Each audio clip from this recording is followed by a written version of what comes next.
I mostly read public domain books here on Glenn Reads Books to You, and they were written a long time ago, so they're usually racist, or sexist, or bigoted, but in there somewhere is a story, and that's why those stories are famous.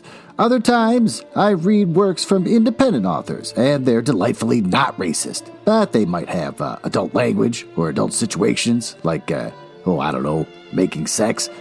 So that's your warning, but I'm sure you're grown up enough to handle it. Don't write to me complaining.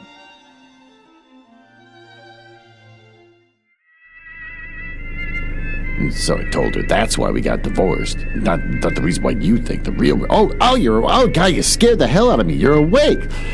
You just sit there staring out the window for a whole week, just staring and not doing anything, pooping into the bucket that I burrowed into the seat that you're sitting in. I've also burrowed a hole in my seat so I can poop and pee while I drive. We're already driving. I took your phone when you weren't looking. You don't have a password on it. And the phone says that we're currently in Nebraska.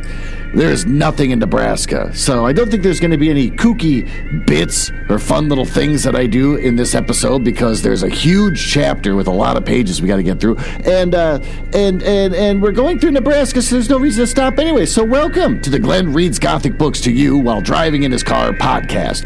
It's a fun little bit where I pretend to go on a road trip with you while reading books out loud and not just recording in my basement. This is where I read the hottest public domain books and short stories. This week we're going to continue to read Jane Eyre, an autobiography by Charlotte Brontë. You want to learn a little bit about the author? Sure. Stole it from Wikipedia. Charlotte Brontë was born April 21st, 1816 and died March 31st, 1855 at the age of 38. Was an English novelist, poet, and was the elder sister of Emily, Anne, and Branwell Brontë.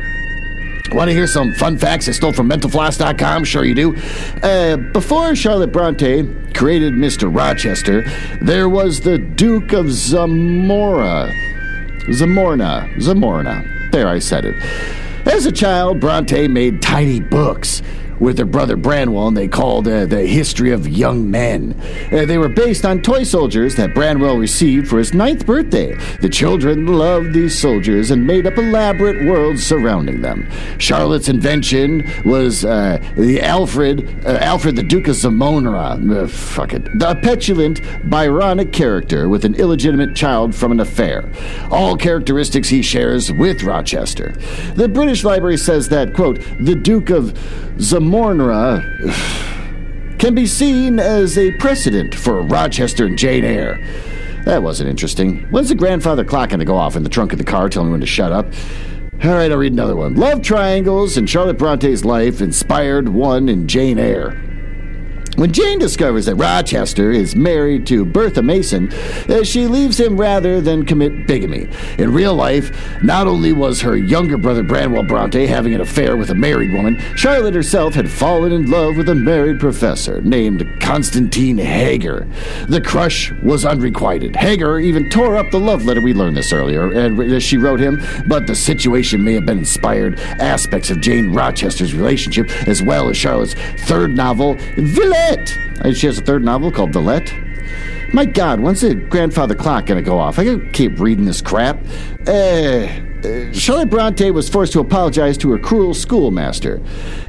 When Jane Eyre became... thank God. Okay, well, we're just going to keep driving. We got a huge chapter to get through, so let's get started.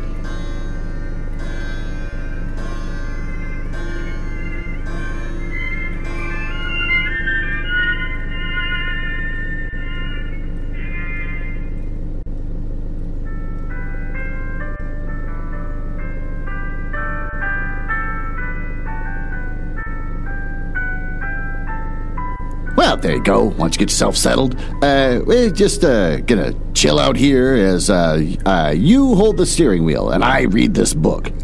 Chapter 11.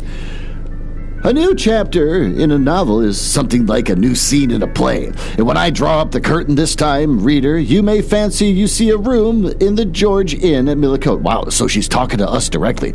She's reaching out across time to talk to me about this. With such a large figured papering, I wish I could reach back and say, you're gonna die, stop drinking the corpse water that keeps coming to your house. It comes off of corpses.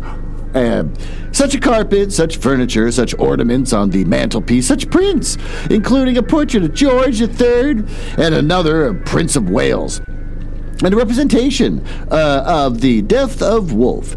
All of this is visible to you by the light of an oil lamp hanging from the ceiling, and by that of an excellent fire, near which I sit in my cloak and bonnet, my muff, an umbrella lie on the table, and I am warming away the numbness and chill contracted by 16 hours exposure to the rawness of an October day. I left Lowton at 4 o'clock a.m., and the Millcote town clock is now just striking 8. Reader, oh, she's talking to us again. You're gonna die. Stop drinking the water. Though I look comfortably accommodated, I am not very tranquil in my mind. I thought when a coach stopped here that there would be someone to meet me, and I looked anxiously around as I descended the wooden steps, the booths, in quotes, placed for my convenience. Expecting to hear my name pronounced, and to see some description of a carriage waiting to convey me to Thornfield. Nothing of the sort was visible, and when I asked a waiter if anyone had been to inquire after a Miss Eyre, I was answered in the negative. So I had no resource but to request to be shown into a private room, and here I am waiting, while all sorts of doubts and fears are troubling my thoughts. It's a very strange sensation to inexperienced youth to feel itself quite alone in the world, cut adrift from every connection, uncertain whether the port to which it was bound can be reached, and prevented by many impediments from my returning to what has been quitted. The charm of adventure sweetens that sensation, the glow of pride warms it, and then the throb of fear disturbs it. Oh, and fear with me became predominant when a half hour had elapsed and I was still alone. I bethought myself to ring the bell. Is there a place in this neighborhood called Thornfield? I asked the waiter who answered the summons. Oh, yeah, Thornfield?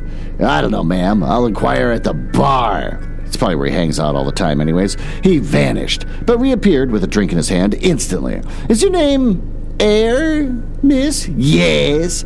Person here waiting for you. I jumped up, took my muff and umbrella, and hastened to the inn passage. A man was standing by the open door, and in the lamp-lit street I dimly saw a one-horse conveyance. This will be your luggage, I suppose, said the man rather abruptly when he saw me, pointing at my trunk in the passage. Yes. He hoisted it onto the vehicle, which was a sort of car, and then I got in. And before he shut me up, I asked him how far it was to Thornfield. A matter of 6 miles. Well, how long shall we be before we get there? In about an hour and a half. He fastened, the car door, climbed to his own seat outside, and we set off. Our progress was leisurely. He gave me ample time to reflect. I was content to be at length so near the end of my journey. As I leaned back in the comfortable, though not elegant conveyance, I meditated much at my ease. I suppose, thought I, judging from the plainness of the servant in the carriage, Miss Fairfax is not a very dashing person. So much the better. I never lived amongst the fine people, but once I was very miserable with them. I wonder if she lives alone, except for this little girl, and if so, if she is in any degree amiable. I shall surely be able to get on with her, and I will do my best. It is a pity that doing one's best does not always answer. At Lowood, indeed, I took that resolution. I kept it, and succeeded in pleasing. But with Miss Reed, I remember my best was always spurned with scorn. I pray God Miss Fairfax may not turn out a second Miss Reed. But if she does, I'm not bound to stay with her. Exclamation point. Let the worst come to the worst. I can advertise again. How far are we on our road now, I wonder? That's all in quotes. So I guess she didn't say it aloud. She was thinking it. Because that'd be a really weird thing to say to the guy just staring at her. I let down the window and looked out. Millicote was behind us. Judging by the number of its lights, it seemed to place considerable magnitude, much larger than Lowton, and we were now, as far as I can see, on a sort of common. But there were houses scattered all over the district, and I felt they were in a different region to Lowood. More populous, less picturesque, more stirring, less romantic. The roads were heavy. The night, misty. My conductor let his horse walk all the way, and the hour and a half extended, I verily believe, to 2 hours. And at last he turned in his seat and said, "You known so far fro? Thornfield now." Again I looked out, and we were passing a church. I saw its low broad tower against the sky, and its bell was tolling a quarter. I saw a narrow galaxy of lights, too, on a hillside, marking the village or the hamlet. About 10 minutes later, the driver got down and opened a pair of gates, and we passed through, and they clashed to behind us. We now slowly ascended a drive and came along upon the long front of the house. Candlelight gleamed from the one-curtained bow window. All the rest were dark. The car stopped at the front door, and it was opened by a maidservant, and I alighted, and I went in. "Will you walk this way, ma'am?" said the girl, and I followed her across a square hall with high doors all around, and she ushered me into a room with double illumination of fire and candle. At first dazzled me, contrasting as it did with the darkness to which my eyes had been 2 hours inured. When I could see, however, a cozy and agreeable picture presented itself to my view. A snug small room, a round table by a cheerful fire, an armchair, high-backed and old-fashioned, wherein sat the nearest imaginable little elderly lady in a widow's cap, black silk gown, and a snowy muslin apron, exactly like what I had fancied Mrs. Fairfax, only less stately and milder looking. She was occupied in knitting. A large cat sat demurely at her feet. Nothing, in short, was wanting to complete the beau ideal of domestic comfort. A more reassuring introduction for a new governess could scarcely be conceived. There was no grandeur to overwhelm, no stateliness to embarrass, and then, as I entered, the old lady got up promptly and kindly came forward to meet me.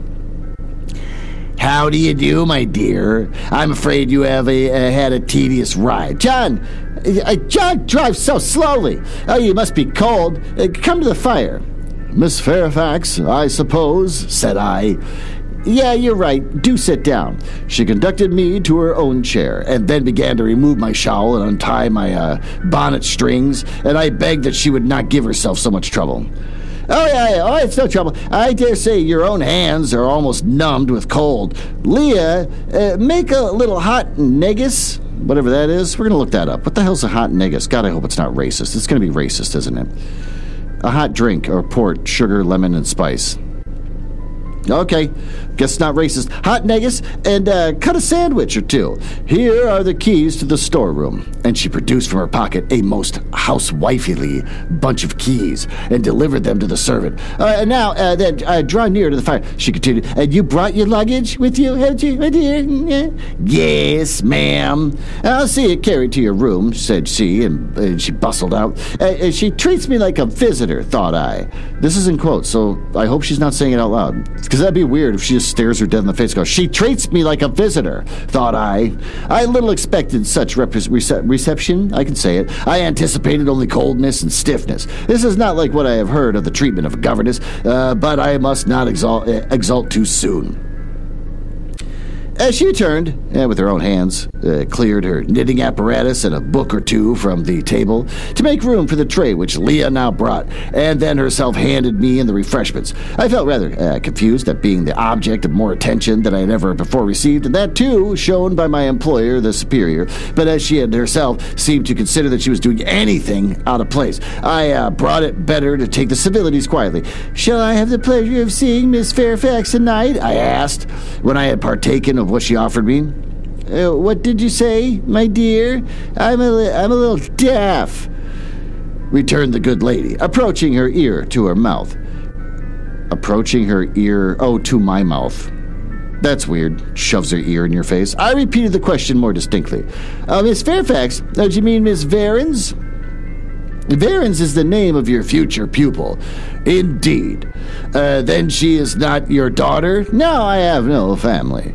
I should have followed up my first inquiry by asking in what way Mrs. Varens was connected with her, but I really recollected it was not polite to ask too many questions. Besides, I was sure to hear in time. I'm so glad," she continued as she sat down opposite of me and took the cat to her knee. "I am so glad you have come. It'll be quite pleasant living here with a new companion. companion. To be sure, it is pleasant at any time, for Thornfield is a fine old hall, rather neglected of late years, perhaps, but still it is a respectable place yet. In winter time, one feels quite dreary quite alone in the best quarters. I say alone. Leah, nice girl to be sure, and John and his wife are very decent people. But when you see, they are only servants, and one can't converse with them on terms of equality. Basically slaves. One must keep them at due distance. Yeah, they don't bathe or fear losing one's authority. I'm sure last winter, it was a very severe one, if you recollect, and when it did not snow, it rained and blew. Not a creature, but the butcher and the postman came to the house, and from November till February, and I really got quite melancholy, was sitting night after night alone. I had Leah in to read to me sometimes, but I don't think the poor girl liked the task much. She felt it confining. In spring and summer, one got on better. Sunshine and long days make such a difference. But then, at the commencement of this autumn, little Adelia Varens came and her nurse. A child makes a house alive all at once. And now you are here, and I shall be quite gay. That's a lot. She just threw a lot of this. Like, I'm real depressed. I'm real depressed, and you better solve it. The kid kind of doing it, but you better put the cherry on top of that. My heart really warmed to the worthy lady as I heard her talk. I drew my little chair a little nearer to her and expressed my sincere wish that she might find my company as agreeable as she anticipated. But I'll not keep you sitting up late tonight, said she. What, you can do it later? It is on the stroke of 12 now, and you have been traveling all day. You must feel tired. And if you got your feet well warm, I'll show you your bedroom. I've got the room next to, I had the room next to mine prepared for you. It's only a small apartment, but I thought you would like it better than one of the large front chambers, to be sure, that they have finer furniture. But they're so dreary, and so solitary, and I never sleep in them myself. I thanked her for her considerate choice, and as really I felt fatigued with my long journey, expressed my readiness to retire. She took her candle, and I followed her from the room. First, she went to see if the hall door was fastened, having taken the key from the lock, and she led me the way upstairs. The steps and banisters were of oak. The staircase window was high and latticed, and both it and the long gallery into which the bedroom doors opened looked as if they belonged to a church rather than a house. A very chill and vault-like air pervaded the stairs and gallery, suggesting cheeriness, ideas of space and solitude. I was glad when I finally ushered into my chamber to find it of small dimensions and furnished in ordinary modern style. When Miss Fairfax had bidden me a kind good night, I had fastened my door, gazed leisurely around, and in some measure effaced the eerie impression made by that wide hall and that dark and spacious staircase and that long cold gallery by the livelier aspect of my little room. I remembered that after a day of bodily fatigue and mental anxiety, I was now at last in a safe haven. The impulse of gratitude swelled my heart, and I knelt down by the bedside and offered up thanks where thanks were due, not forgetting, ere I rose, to implore aid on my further path and the power of meriting the kindness which seemed so frankly offered me before it was earned. My couch had no thorns in that night, my solitary room no fears. At once weary and content, I slept soon and soundly, and I awoke. It was a broad day. The chamber looked such a bright little place to me as the sun shone in between the gay blue chintz window curtains, showing papered walls and a carpeted floor, so unlike the bare planks and stained plaster at Lowood, that my spirits rose at the view. Externals have a great effect on the young. Not the old, just the young, and I thought that the fair era of life was beginning for me.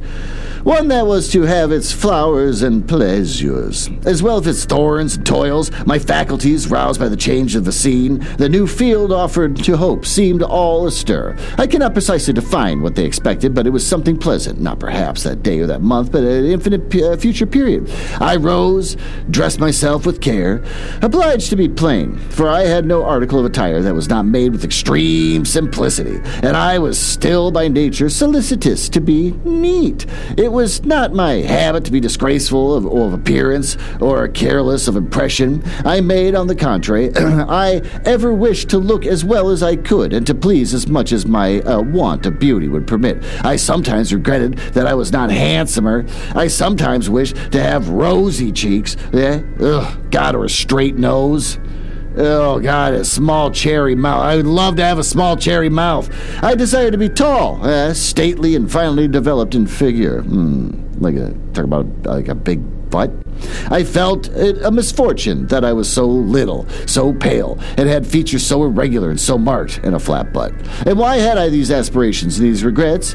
It would be difficult to say. I could not then distinctly say it to myself, yet I had a reason, and a logical, natural reason too. However, when I had brushed my hair very smooth, and put on my black frock, which, Quaker-like as it was, at least had the merit of a fitting to a nicety, and adjusted my clean white tucker, I thought I should do respectably enough to appear before Miss Fairfax, and that my new pupil would not at least recoil from me with antipathy. Having opened my chamber window and seen that I left all things straight and neat on the toilet table, I ventured forth. Traversing the long and matted gallery, I descended the slippery steps of oak, and then I gained a... What? No, there's nothing outside. Look, there's nothing outside. It's just flat land. There's not even, like, corn or nothing. It's just flat land. Yeah, I already told you. We're in a horrible state. That's the reason why we're just going to keep driving through it. Don't interrupt me. I'm trying to get through this incredibly long chapter. Then I gained the hall, and I halted there a minute, looked at some pictures on the walls. One, I remember, represented a grim man in a cuirass, and one lady with a powdered hair and a pearl necklace, and a bronze lamp pendant from the ceiling, and a great clock whose case was of oak, curiously carved, and ebon black with a time and a rubbing of everything, appeared stately and imposing to me. But then I was so little accustomed to grandeur, the hall door, which was half of glass, stood open. I stepped over the threshold. It was a fine autumn morning. The early sun shone serenely on the embrowned groves, and still green fields. Advancing onto the lawn, I looked up and surveyed the front of the mansion, and it was 3 stories high.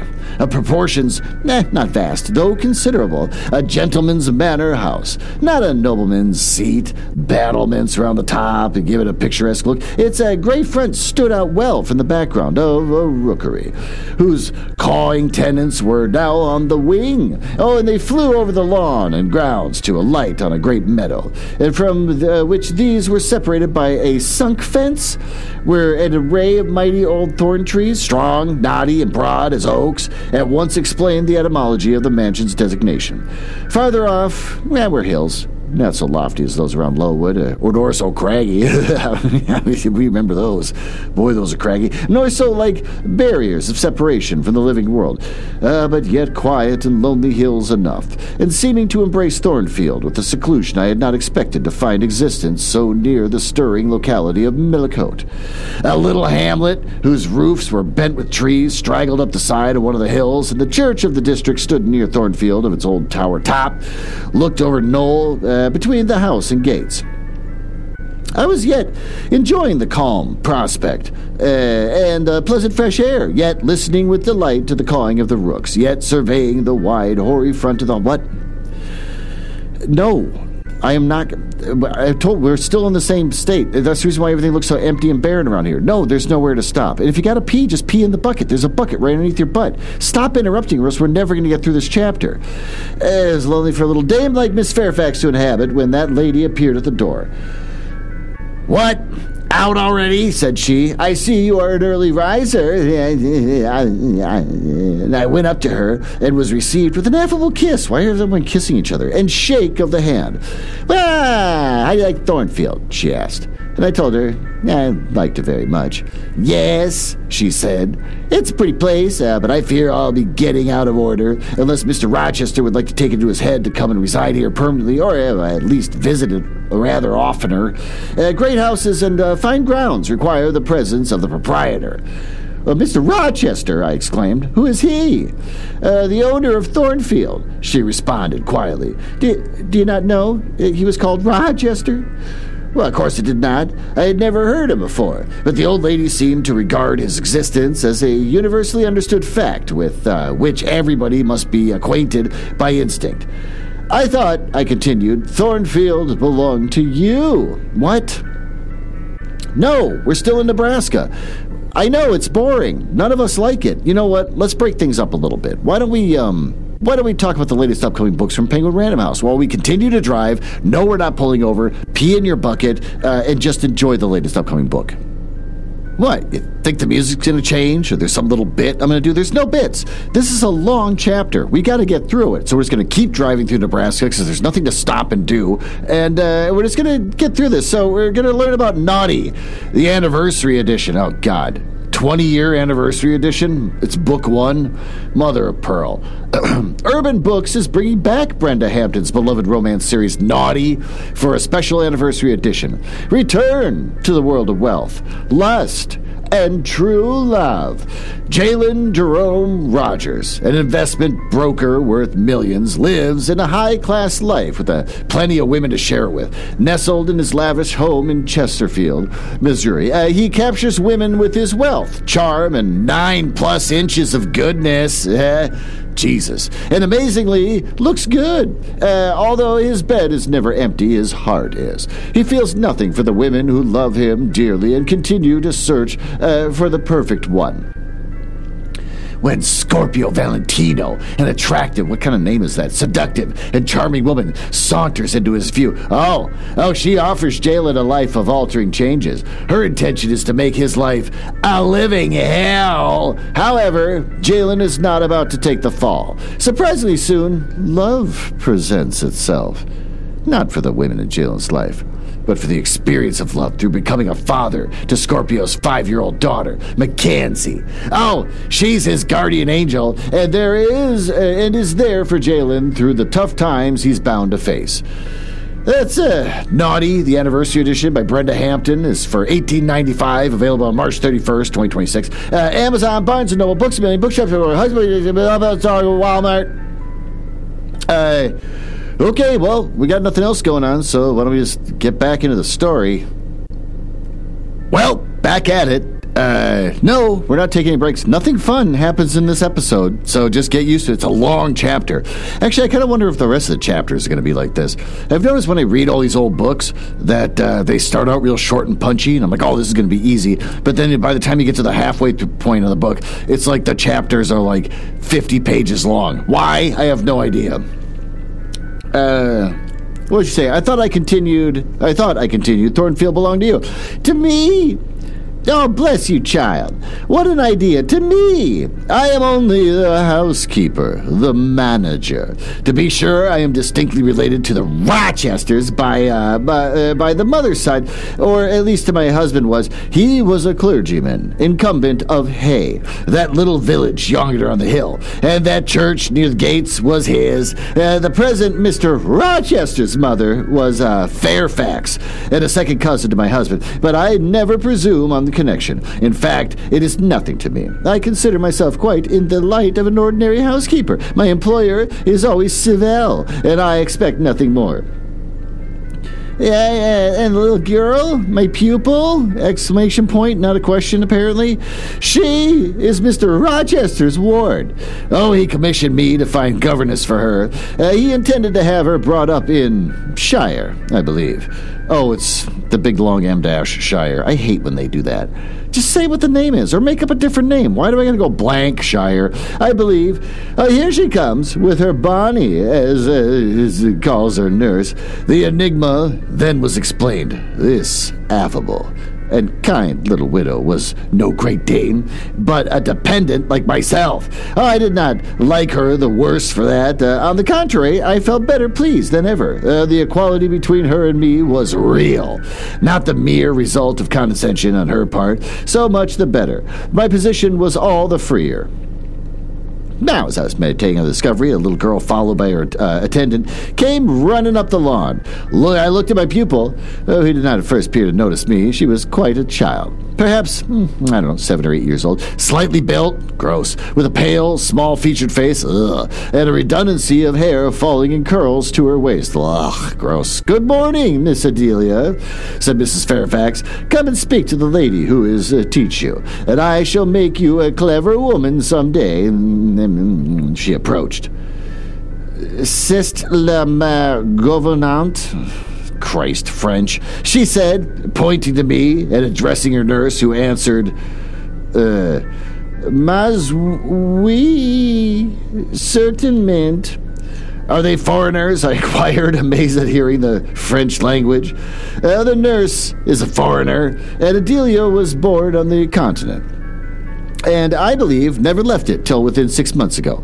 When she first came here, she could speak no English, and now she can make shift to talk a little, and I don't understand her. She mixes it so with French, but you will make out her meaning very well, I dare say. Fortunately, I had the advantage of being taught French by a French lady, and as I had always made a point of conversing with Madame Perrault as often as I could, I had, besides, during the last 7 years, learnt a portion of French by heart daily, applying myself to make pains with my accent and imitating as closely as possible to the pronunciation of my teacher. I had acquired a certain degree of readiness and correctness in my language, and was not likely to be much at a loss with Mademoiselle Adelia.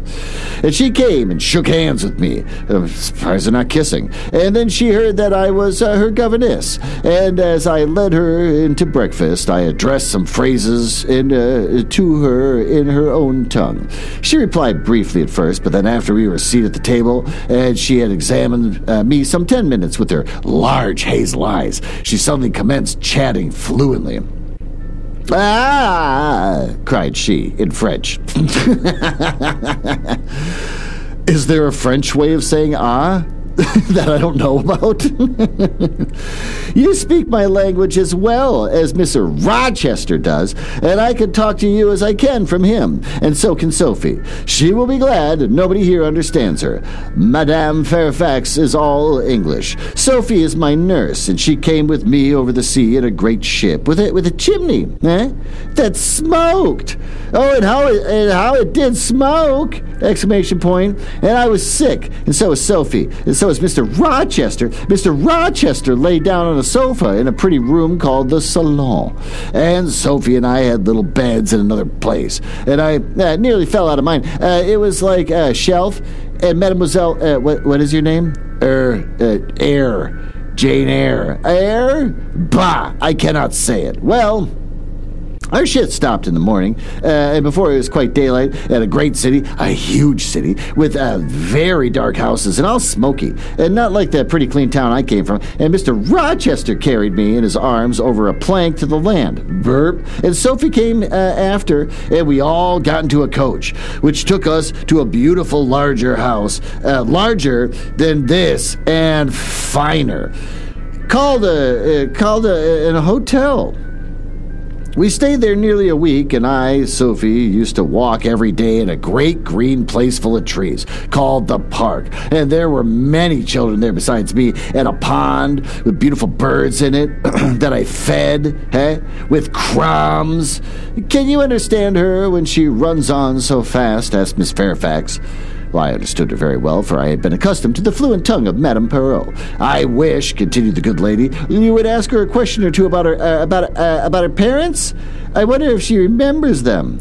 "Adele," I inquired, "with whom did you live when you were in that pretty clean town you spoke of?" "I lived long ago with Mama, but she is gone to the Holy Virgin. Mama used to teach me to dance and sing and to say verses. A great many gentlemen and ladies came to see Mama, and I used to dance before them, or to sit on their knees, gross, and sing to them.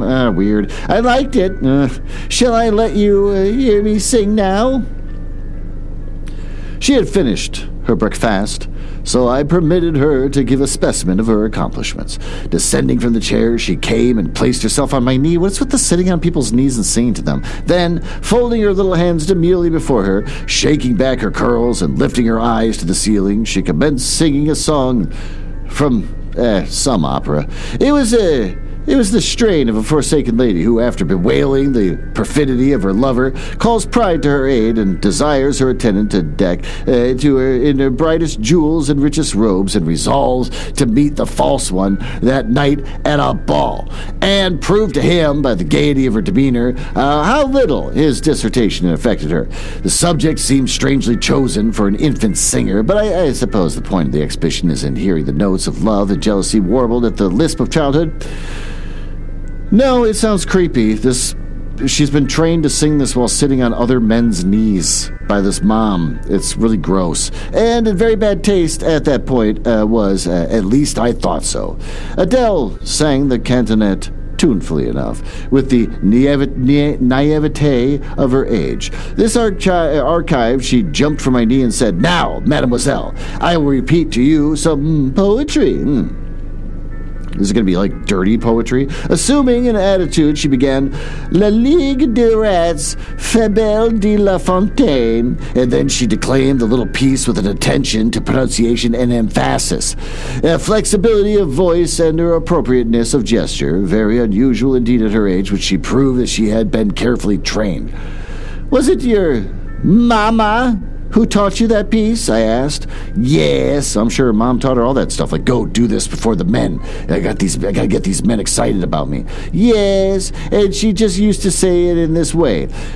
Que vas vos donc, l'ul dit un dixes rats parlays." She made me lift my hands, so to remind me to raise my voice at the question. "Now shall I dance for you?" Gross. "No, that'll do, but after your mama went to the Holy Virgin, as you say, with whom did you live then?"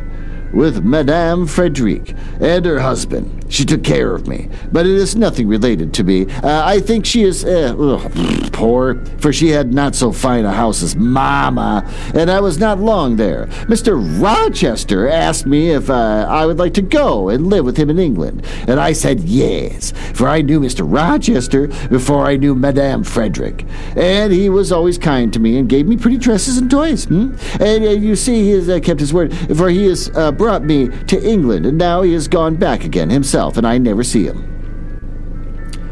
After breakfast, Adele and I withdrew to the library, which room, it appears, Mr. Rochester had directed should be used at the schoolroom. Most of the books were locked up behind glass doors, and there was one bookcase left open containing everything that could be needed in the way of elementary works and several volumes of light literature, poetry, biography, travels, a few romances, etc., and I suppose he had considered that these were all the governesses would require for her private pursuit. And indeed, they contented me amply for the present.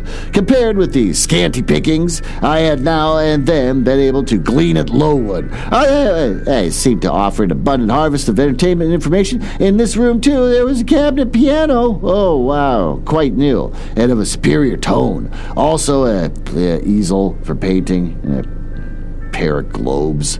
I found my pupil sufficiently docile, though disciplined to apply, and she had not been used to a regular occupation of any kind. I felt it would be so injudicious to confine her too much at first, so when I had talked to her a great deal and got to learn a little, and then morning in advance of noon, I allowed her to return to her nurse.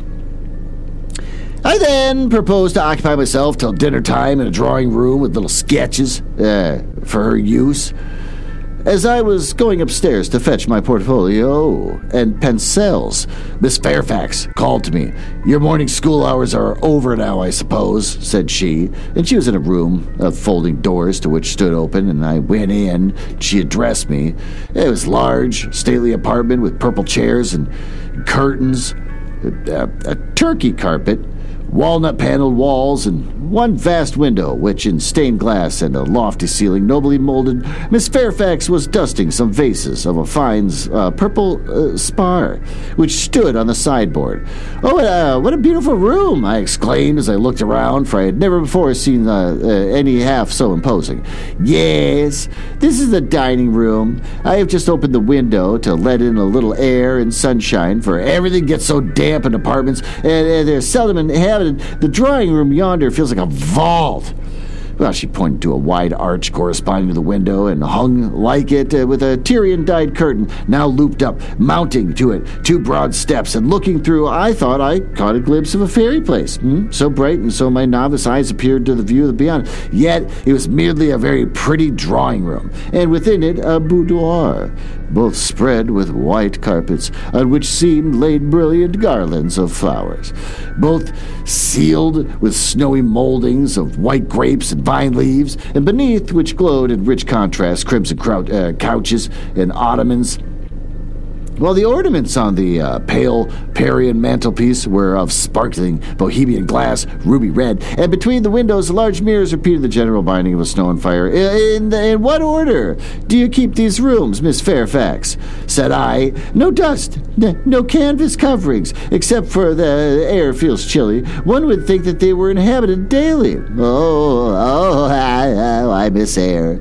"Though Mr. Rochester visits here are rare, they are always sudden and unexpected, and as I observed that it put him out to find everything swathed up and to have a bustle of arrangement on his arrival, I thought it best to keep the rooms in readiness."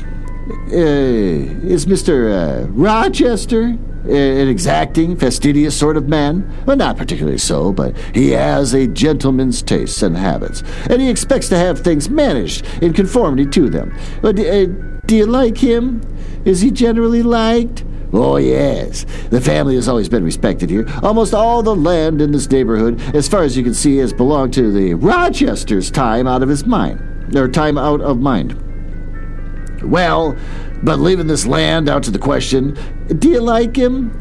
Is he liked for himself?" "Oh, I have no cause to do otherwise than to like him, and I believe he is considered a just and liberal landlord by his tenants, but he has never lived much amongst them."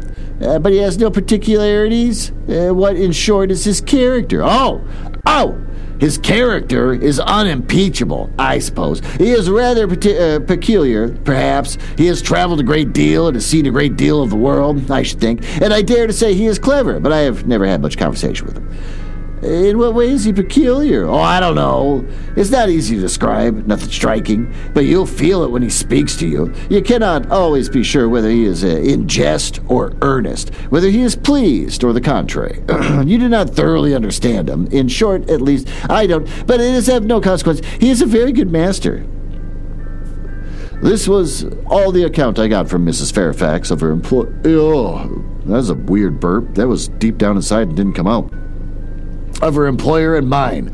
There are people who seem to have no notion of sketching a character, or observing and describing salient points, either in persons or things. A good lady evidently belonged to his class. My queries puzzled, but I did not draw her out. Mr. Rochester was Mr. Rochester in her eyes. A gentleman, a landed proprietor, nothing more.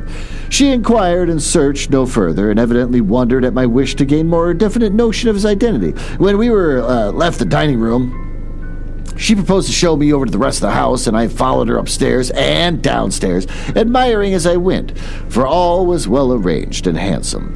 The large front chambers, I thought, especially grand, and some of the third-story rooms, though dark and low, were interesting from their air of antiquity. The furniture, once appropriated to the lower apartments, had from time to time been removed there as fashions changed, and the imperfect light entering the narrow casement showed the bedsteads of 100 years of old chest and oak walnut, looking at the strange carvings of palm branches and cherubs' heads, and like the Hebrew ark of the rows of venerable chairs, and high-backed and the narrow and the stools more antiquated with the more cushioned tops that were yet apparent with all traces of half-face embroideries wrought with their fingers in the generations of the coffin dust. All the relics had been given to the third story of the Thornfield Hall, this aspect of this home in the past and the shrine of memory, and I'd like to hush the gloom and the quaintness of these retreats of the day, but I have by no means coveted a night's repose with those wide and heavy beds shut in, and some of them at the doors oak shaded and covered, crusted with the thick work portraying displaying effigies of strange flowers and stranger birds and strangest human beings, all which would have looked strange indeed with the pallid gloom. Do servants sleep in these rooms? I asked. No, they occupy a range of smaller apartments to the back. No one ever sleeps here. No, one would almost say that if there were a ghost at Thornfield Hall, this would be its haunt. So I think you have no ghosts then? None that I've ever heard of, returned Mrs. Fairfax, smiling. Nor any traditions of one? No legends or ghost stories? Well, I believe not. And yet it is said the Rochesters have been rather violent than a quiet race in their time. Perhaps, though, that is the reason they rest tranquilly in their graves now. Yes. After life's fitful fever, they sleep well, I muttered. Where are you going now, Miss Fairfax? For she was moving away. She's trying to get away from this creepy kid. On to the leads. Will you come and see the view from thence? I followed still, up a very narrow staircase to the attics, and thence by a ladder and through a trap door to the roof of the hall. I was now on a level with the crow colony, and could see into their nests. Leaning over the battlements and looking far down, I surveyed the grounds laid out like a map. The bright velvet lawn, closely girdling the gray base of the mansion, and the field and the wide of the park, dotted with the ancient timber and the wood and the dun of the Surrey, divided by the path, visibly overgrown, greener with moss and trees that were the foliage of the church at the gates, the road and the tranquil hills, and all reposing the autumn's day at the sun. The horizon bounded with the proprietor's sky, azure, marble with a pearly white. No feature in the scene was extraordinary, but all was pleasing, and I turned from and repassed the trap door. You could barely see down the ladder, and the attic seemed black as a vault compared to that of the arch of the blue air to which I had been looking up, and to that sunlit scene of grove pasture and green hill to which the hall was the center in which I had been gazing with delight. Mrs. Fairfax stayed behind a moment to fasten the trapdoor. I, by dint of groping, found the outlet from the attic and proceeded to descend to the narrow garret staircase.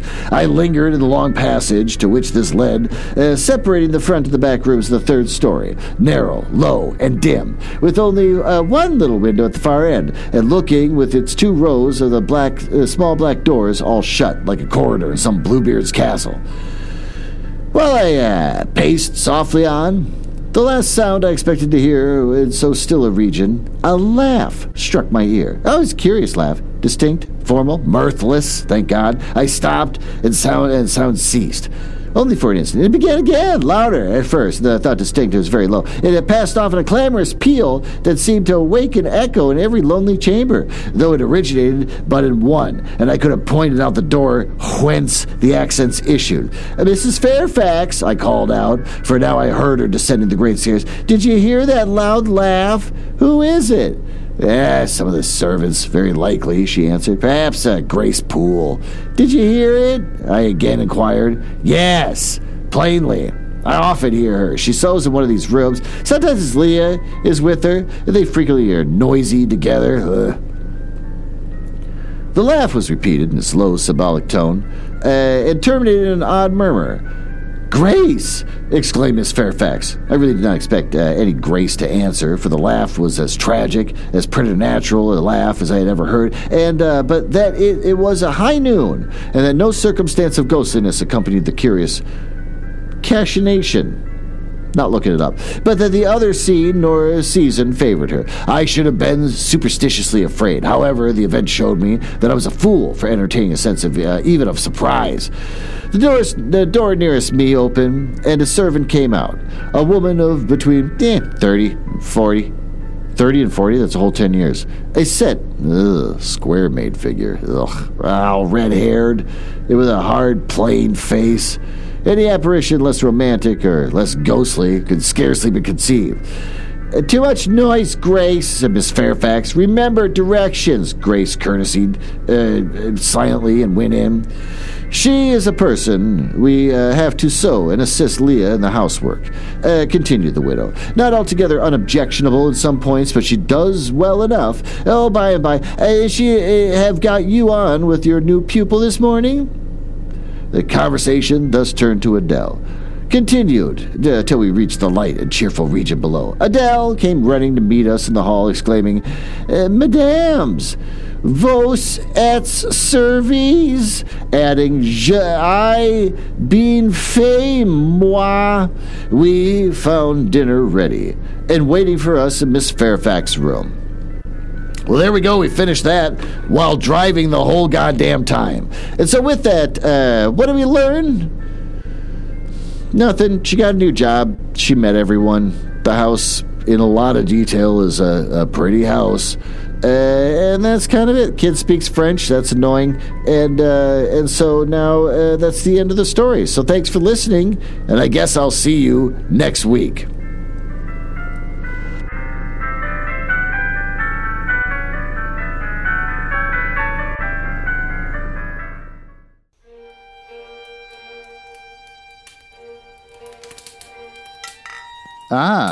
Well, it appears you found me in the part of the podcast I hate the most, where I tell you all about the places on the internet where you can find me.